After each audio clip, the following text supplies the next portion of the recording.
So you're probably well aware that it all started with this.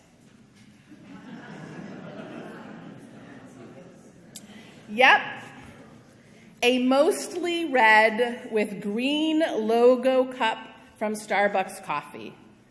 The great cup controversy of 2015 began in early November.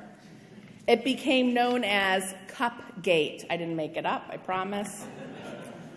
While some appreciating the simplicity of said design, others were infuriated at Starbucks' clear war on Christmas. Whatever your position on the matter, it offers us, especially on this December 25th evening, to consider our Christian friends' holiday and how as Jews we have experienced all that is around us at this time of year. My colleague and good friend, Rabbi Steve Gross, in a recent article in the Jewish Herald Voice, stated that he loves Christmas and the entire Christmas season. That was an article about this cup. And he is not alone. In an informal poll that I conducted among other Houston area Jewish clergy of different denominations, many of us love Christmas. It's a time marked by generosity and gift-giving, by well wishes between strangers, and time that so many enjoy with family and friends. What's not to like? But it must be said that we also admire and enjoy the beautiful lights, the festive treats, and yes, the music.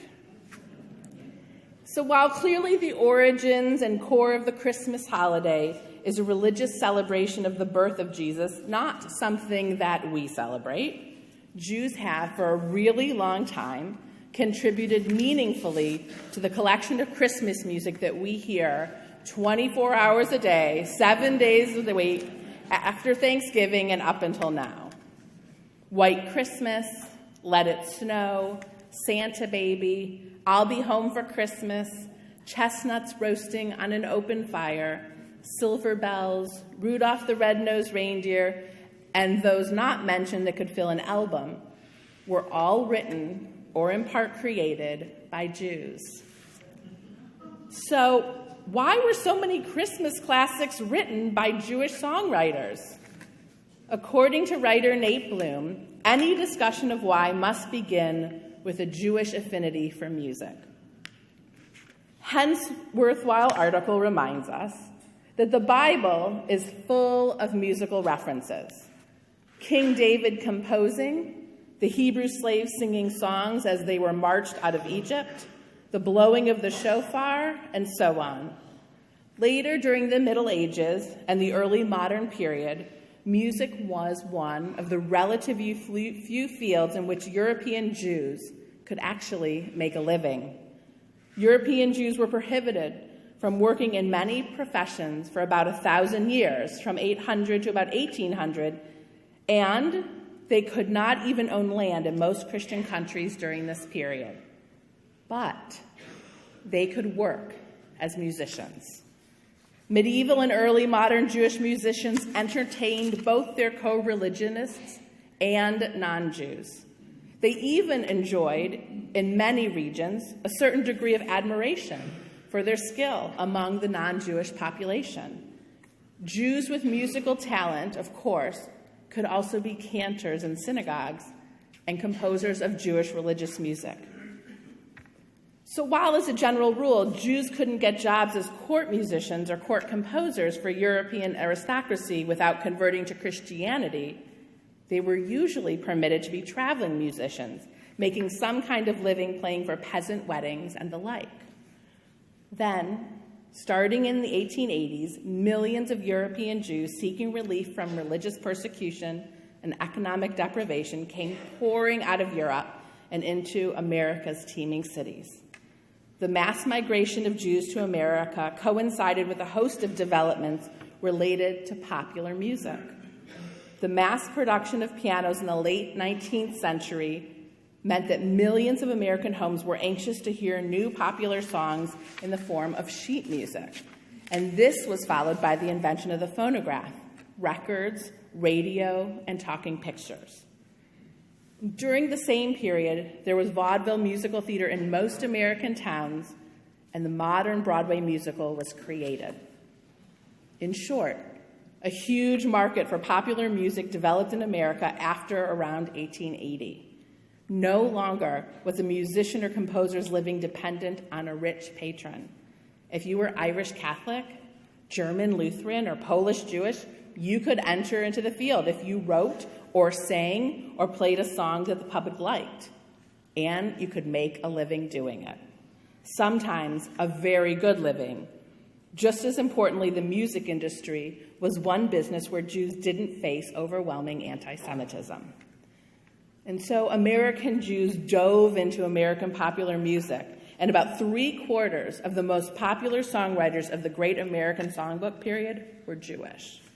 American songwriters, Jewish and non-Jewish, did and do continue to turn out songs on every imaginable subject, including songs for every holiday. Christmas and the Christmas holiday season was a big deal in a cultural and commercial sense in the 1880s and remains so, as we know, to this day. Therefore, the main reason the Jewish songwriters wrote and still write Christmas or holiday songs, or sing them for that matter, is because commercial reasons. They can make money doing it. A hit Christmas song means a lot of sales. Plus, a Christmas song always has a chance to become a perennial, a song that generates royalties every year because the original recording or new versions of the song are brought back by the public. Towards the end of his article, Bloom asserts that it would be a mistake to say that an important part of the Christmas spirit, that goodwill to all, was not in the air as both American Jewish and American non-Jewish songwriters penned their popular holiday tunes. Given the opportunities Jewish songwriters found in America and the horrors that they left in Europe, they must have felt an openness towards the Christmas spirit that their old world forebears did not. While the phenomena of Jews writing Christmas holiday music may seem problematic to some, consider for a moment that the Christmas songs that are the most popular, those we hear played most often when we're out and about in the world, those so often written by Jews, have nothing to do with Jesus. They're about Santa and sleigh bells and other Christmassy things. According to writer Lauren Marco, why were so many beloved Christmas songs written by Jewish musicians? That although celebrating the birth of Christ was not something that Jewish songwriters would want to do, they could feel certainly comfortable composing more secular Christmas singles. You know, as Jews, we have a lot to be very proud of. Our own success story of arriving to and flourishing in this country and sharing the gifts of our music, our minds, and talents that help to add such tremendous richness to this season and all seasons for so many.